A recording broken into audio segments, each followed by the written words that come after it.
வணக்கம். 2026ஆம் ஆண்டு மேசராசினருக்கு எப்படி இருக்கும்? அஸ்வினி, பரணி, கார்த்திகை 1ஆம் பாதத்தில் பிறந்தவர்களுக்கும் இந்த பலன் பொருந்தும். சோதனைகளை சாதனைகளாக மாற்றும் ஒரு அற்புதமான ஆண்டாக அமையப் போகிறது. உங்கள் ராசிக்கு 11ஆம் இடத்தில் லாபஸ்தானத்தில் சனி பகவான் சஞ்சரிப்பதும் குருவின் சாதகமான நிலைகளும் உங்கள் வாழ்வை அடுத்த கட்டத்திற்கு எடுத்துச் செல்லும் ஆண்டாக அமைகிறது. சவால்களை தகர்த்து சாதனை படைக்கும் மேசராசிக்காரர்களுக்கு இந்த ஆண்டு பல புதிய அத்தியாயங்களை தொடக்கி வைக்கக்கூடிய ஆண்டாக அமையும். இந்த ஆண்டில் உங்கள் ராசிக்கு 11ஆம் இடத்தில் சனி பகவான் சஞ்சரிப்பது லாபச்சனி மிகப்பெரிய பலமாகும். ஜூன் மாதம் வரை 2ஆம் இடத்தில் இருக்கும் குரு பகவான் அதன் பிறகு 3ஆம் இடத்திற்கு கடகராசிக்கு பயிற்சி ஆவார். ஆண்டின் முற்பகுதியில் பொருளாதார வளர்ச்சி, பிற்பகுதியில் தைரியம் மற்றும் புதிய முயற்சிகள் வெற்றியும் கிடைக்கும். ராகு கேதுவின் அமைப்பும் உங்களுக்கு சாதகமாகவே இருப்பதால் தடைப்பட்ட காரியங்கள் அனைத்தும் வேகம் எடுக்கக்கூடியதாக அமையும். பொருளாதாரம் மற்றும் வருமானத்தை பொறுத்தவரை பொருளாதார ரீதியாக இந்த ஆண்டு மிகவும் திருப்திகரமாக இருக்கும். பணப்புழக்கம் லாபசரி இருப்பதால் வருமானம் பல வகைகளில் வந்து சேரும். பழைய பாக்கிகள் வசூலாகும். சொத்து சேர்க்கை உண்டாகும். வீடு, மனை அல்லது வாகனம் வாங்கும் யோகம் வலுவாக உள்ளது.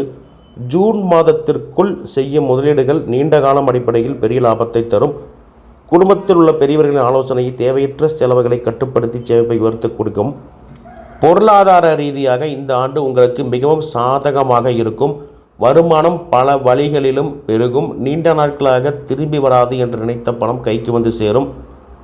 கடன் சுமைகள் குறைந்து புதிய முயற்சிகள், புதிய முதலீடுகள் செய்ய இது ஏற்ற காலமாக அமையும். ஆண்டின் பிற்பகுதியில் உங்கள் ராசிக்கு 12ஆம் இடத்தில் சனி பகவான் வருவது சிறப்பான அமைப்பு என்று சொல்ல முடியாது. எனினும் ஆடம்பர செலவுகளை குறைத்து சேமிப்பில் மற்றும் முதலீடு செய்வதில் உங்கள் எதிர்காலத்திற்கு பெரும் உறுதியாக இருக்கும். தொழில் மற்றும் உத்தியோகம்னு பார்க்குறப்போ உத்தியோகத்தில் இருப்பவர்களுக்கு இது ஒரு பொற்காலமாகும். மேலதிகாரிகளின் பாராட்டுகளும் பதவி உயர்வும் உங்களை தேடி வரும். சக ஊழியர்கள் உங்கள் ஆலோசனைகள் ஏற்று செயல்படுவார்கள். சுயதொழில் செய்பவர்களுக்கு புதிய கிளைகளை தொடங்கும் வாய்ப்பு அமையும். குறிப்பாக தொழில்நுட்பம், நெருப்பு மற்றும் மின்சாரம் தொடர்பான தொழில்கள், விளையாட்டுத்துறை ஆகியவற்றில் இருப்பவர்களுக்கு அபரிமிதமான வளர்ச்சி இந்த ஆண்டு ஏற்படும்.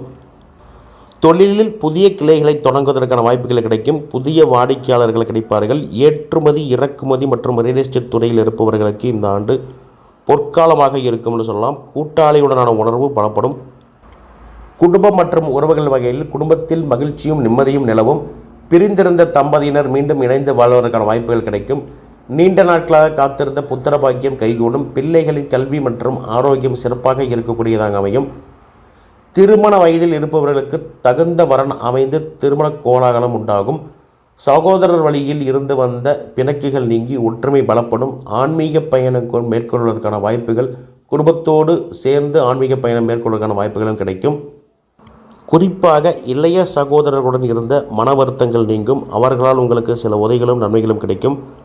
ஆரோக்கியத்தை பொறுத்தவரை ஆரோக்கியத்தில் பெரிய பாதிப்புகள் ஏதும் இல்லை.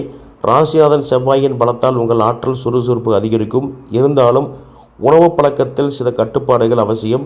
உஷ்ணம் சம்பந்தப்பட்ட மற்றும் உபாதைகள் வர்றதுக்கான வாய்ப்புகள் உண்டு. அதிக நீர் அருந்துவது நல்லது. மாணவர்களுக்கு கல்வியில் நல்ல முன்னேற்றம் ஏற்படும். போட்டித் தேர்வுகளில் வெற்றி பெறும். அரசு வேலை அல்லது பெரிய நிறுவனங்களில் வேலை கிடைக்க வாய்ப்புள்ளது.